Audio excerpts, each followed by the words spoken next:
Yes, hello there, my fellow Youpreneurs. Welcome back to another monthly chit-chat here inside of the Academy. Today is a very special day. This interview is a special interview for me. 10 years coming, right? It is 10 years that I've known the author of this fantastic book, which we'll get into in a minute, and many other books. David Meerman Scott is in the house. Yeah. 10 years of knowing each other. I know, right? And the first time we've Finally. ever met. Finally. It's great. It is great. Your brand new book, Fanoracy. We will go ahead and get a nice close-up of this at some point. Turning fans into customers and customers into fans. You wrote this. First up, let's get personal. Yeah, let's do You wrote that. this with your daughter, I know, Reiko. isn't that crazy? We were driving in a car about 5 years ago. Right. And I was saying how, isn't it weird that I've been to 75 Grateful Dead concerts?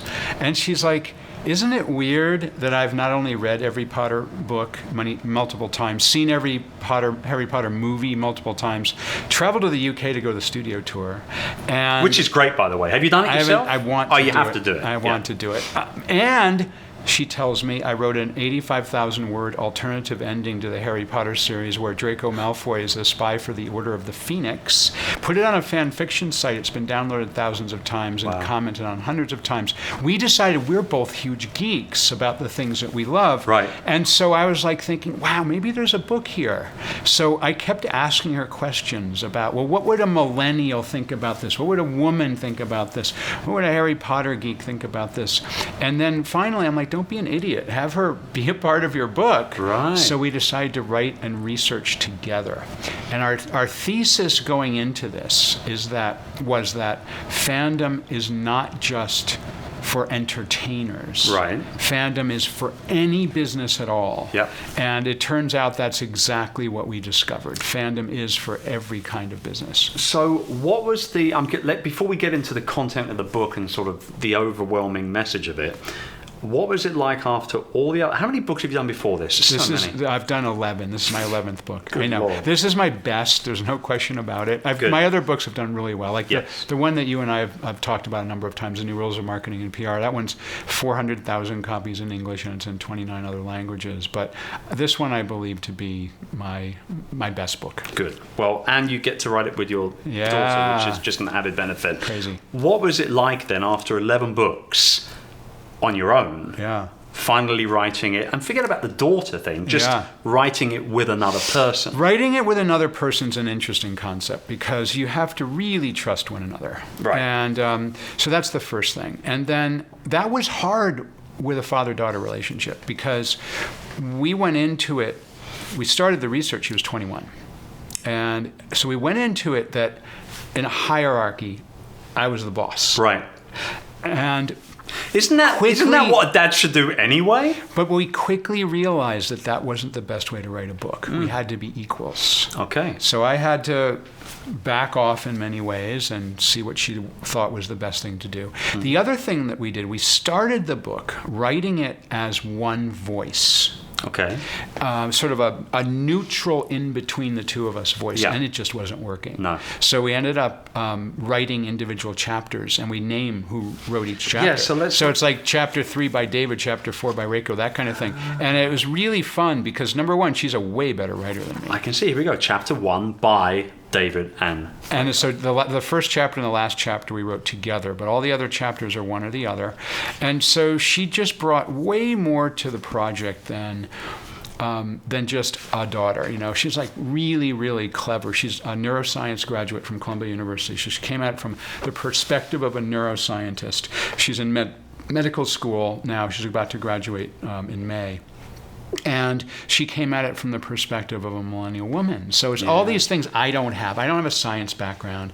I'm not a woman. You know, it's like really interesting stuff. It's full-blown added benefit then, Yeah. really. Because now, I mean, one would say to oneself that the book then really does appeal to both those different audiences at the exact same time as well. I really, really, really wanted it to be not just a middle-aged white guy's book. Yeah, fair play. Okay.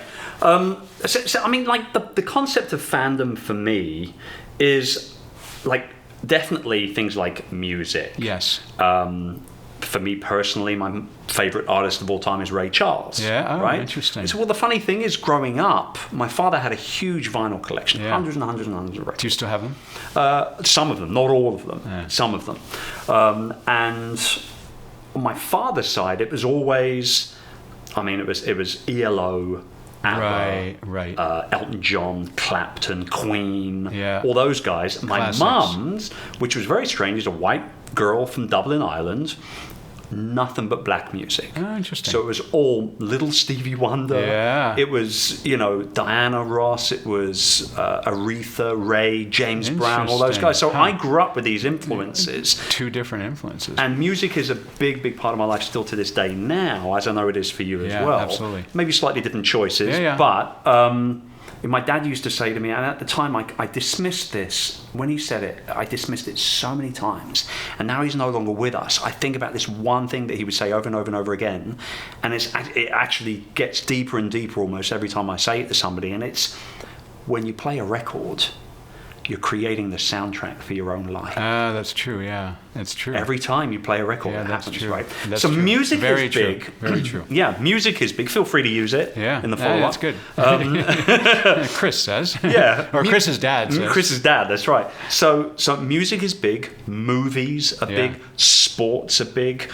These shoes, Nike Air Force One, originally in the 80s, I probably bought 30 pairs in my life in various colors and all the rest of it. Yeah. When you're a fan of something, you keep going. You go all in. Fandom is something people spend money on. Yes. There's no question about it. There's no question about it. So we went into it with this thesis that any organization can create fans, and that's absolutely true. And we really hit on that when we found B2B companies that have fans, doctors and dentists that have fans, technology companies that have fans. We found a U.S. government agency that has a massive fan base, a U.S. government agency that you can be walking down the street in any city in the world and not be surprised to see somebody wearing a NASA t-shirt.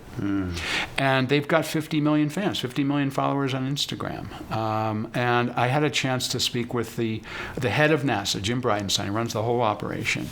And he's like, yeah, we do. And we have to have fans, otherwise the U.S. American people wouldn't fund all of our initiatives. Yes. So we have to showcase what we're doing so that they're telling their congresspeople that, yes, we love NASA, so keep funding NASA. Yeah. It's really important for budgets. So, if a U.S. government agency can have fans, anybody can have fans. And your daughters travel from the United States over to London, taking a studio tour at Harry Potter Studios, which you have to do. It really is that good. I should. And you've gone to 75 Grateful Dead concerts. Yeah. And here's the thing. You got to meet the band and stuff. A couple, Was it Worldwide Rave that you talk about them in that? We wrote a book called Marketing Lessons from the Grateful Dead. Oh yeah, sorry. Okay, get them so mixed up. I met them through that, but I also met them because a good friend of mine, my co-author from that book, owns Jerry Garcia's favorite guitar, Wolf. He spent $1.9 million at auction to buy it.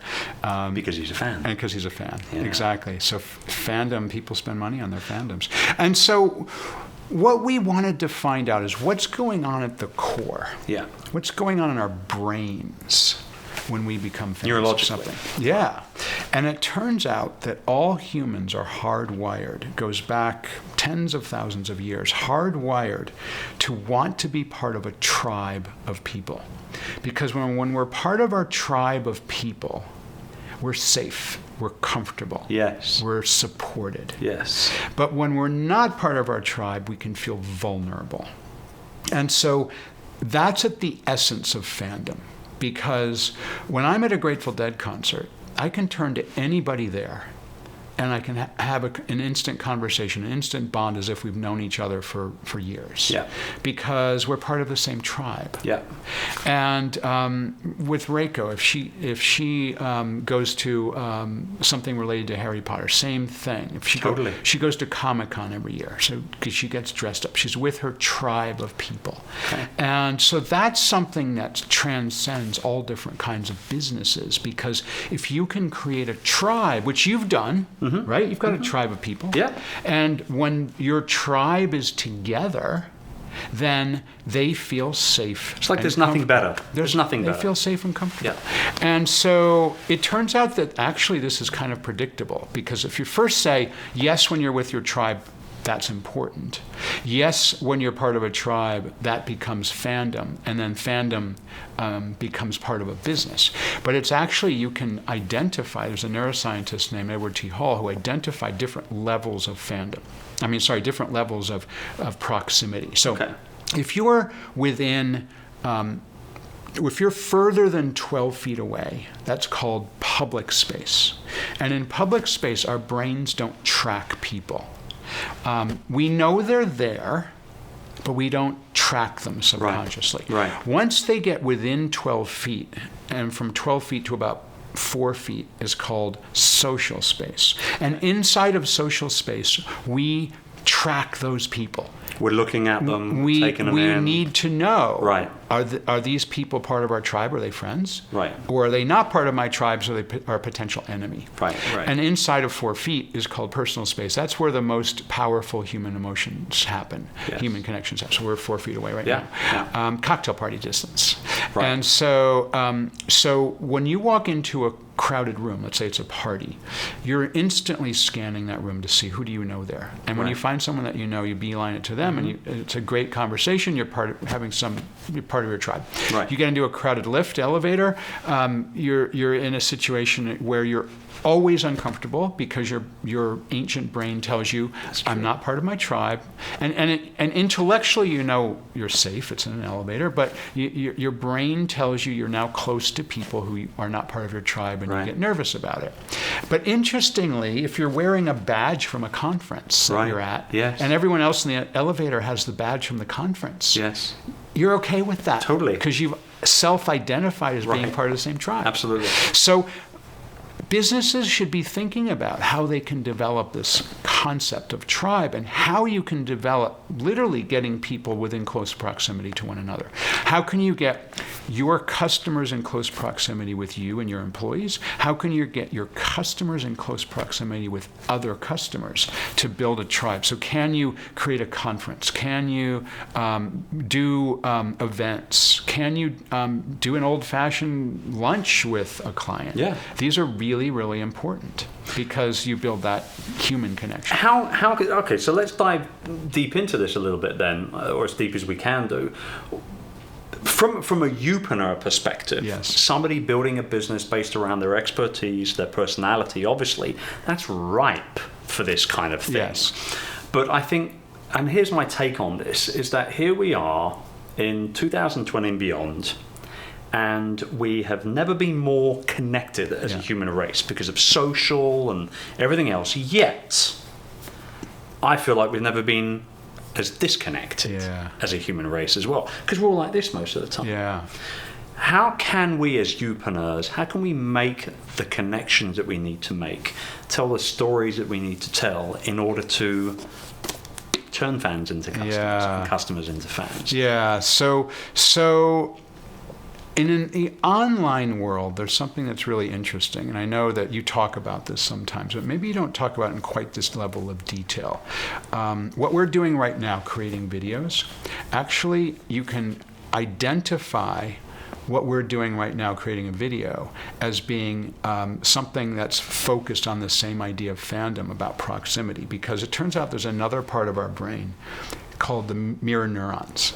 Mirror neurons are the part of our brains that fire when we see somebody doing something as if we're doing it ourselves. Right. So I'll demonstrate with a lemon. I was wondering what you were going to do with that. A lemon and a slice of lemon. Okay. And so if I take a bite of a lemon, it's really powerful, right? My eyes close and water a little bit. My mouth puckers up, and my saliva glands are doing their thing. And biting into a lemon is a big deal, but on the camera, and so your brain is probably firing now too, because you're... Because I've done it, I know what it's like, I know what it feels like. And anybody who's watching this is probably having the same reaction. But here's where it becomes really interesting in how we use video as youpreneurs. So if you crop your video as if you're 4 feet away from somebody, personal space, you look directly at the camera, this becomes, our brain tells us that we're actually in close physical proximity with you. Intellectually, we know you're just on camera. I know that. It's an image on a screen. Sure. But your brain says that you're actually in the same room next to that person. And so what that tells us is that it's important to like look at the camera and crop it in this way.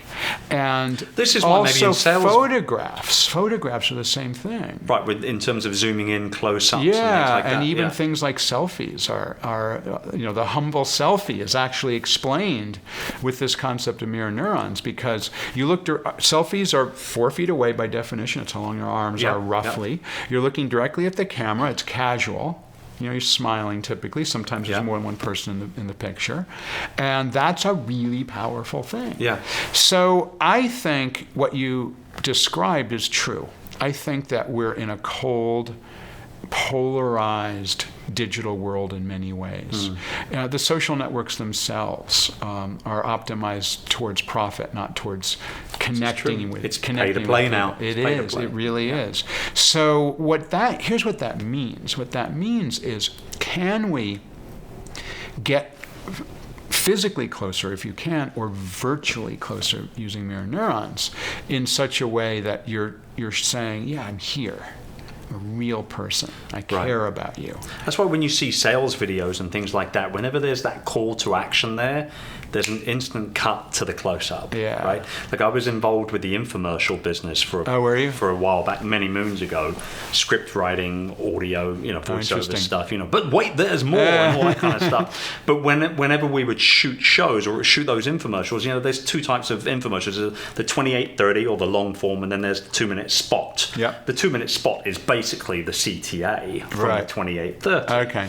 And so you could see if you know how they create the infomercials, you would know immediately when you're going from the actual kind of info part of it into the CTA, because it will just cut boom right here. That the CTA started. That's interesting. Yeah, that's interesting. Yeah. Now, I've never really thought about it from that perspective. But next time you're laying in your bed at 2:00 in the morning in a hotel room somewhere, check it out. Find an infomercial and check it out.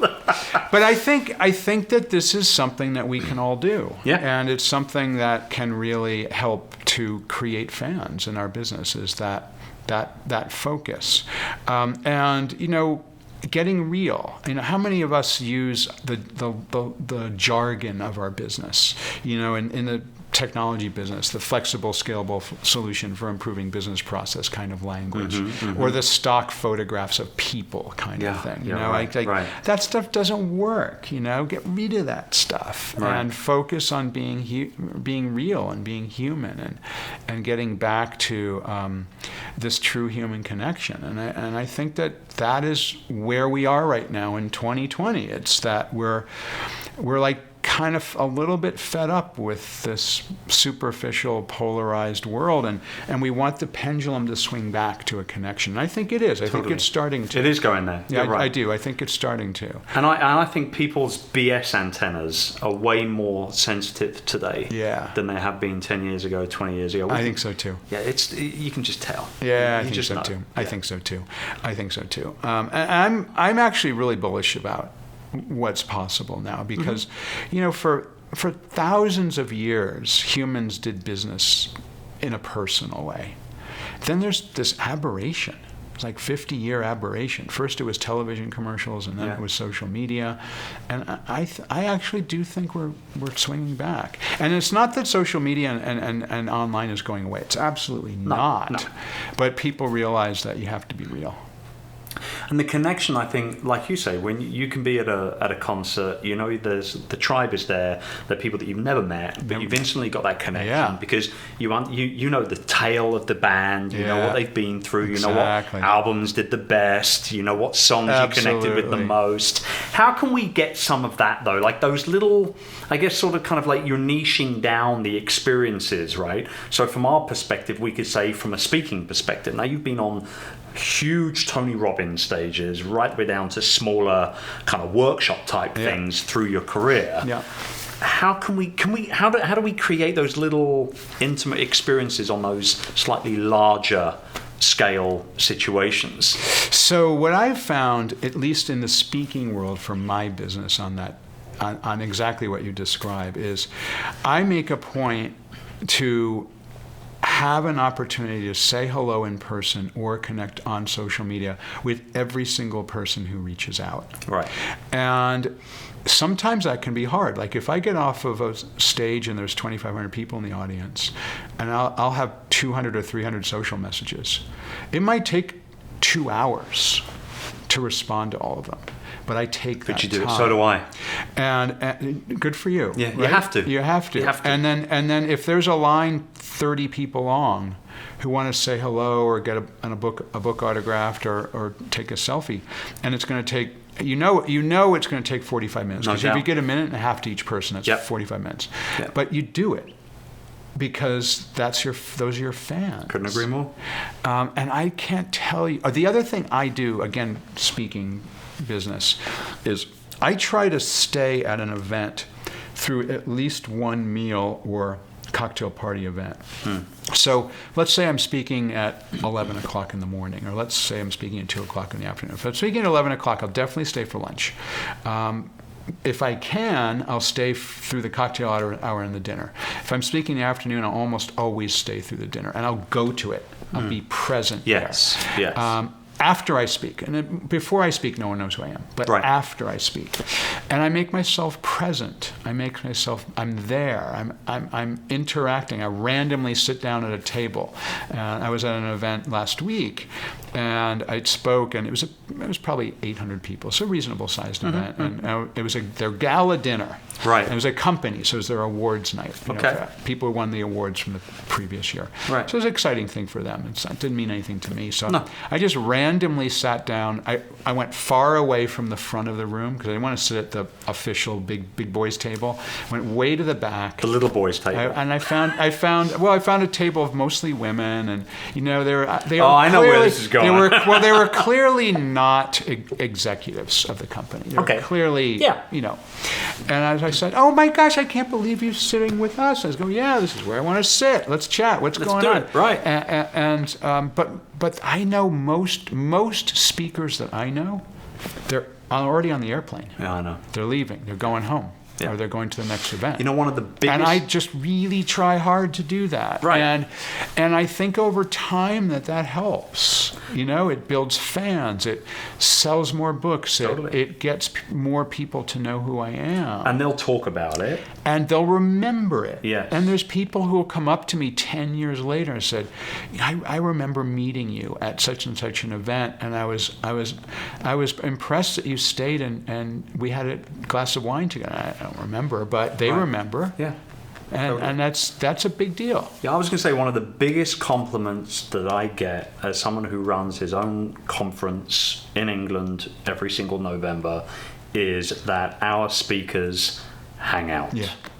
And we're talking like Jay Baer did our closing keynote a couple of years ago.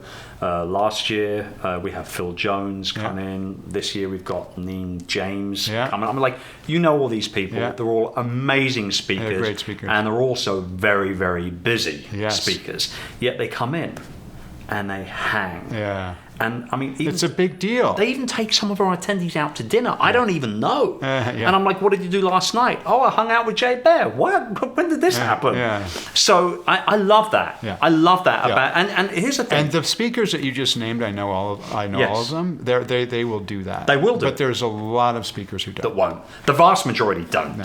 Yeah. The vast majority don't. We could talk for hours about this. We're going to hang out forever. But I think that it's a nice way to wrap up our conversation. Our first in-person conversation. I know. Well, let's do it again. Let's go find a cocktail party or something to hang there out you go. and stick around for dinner. Yeah.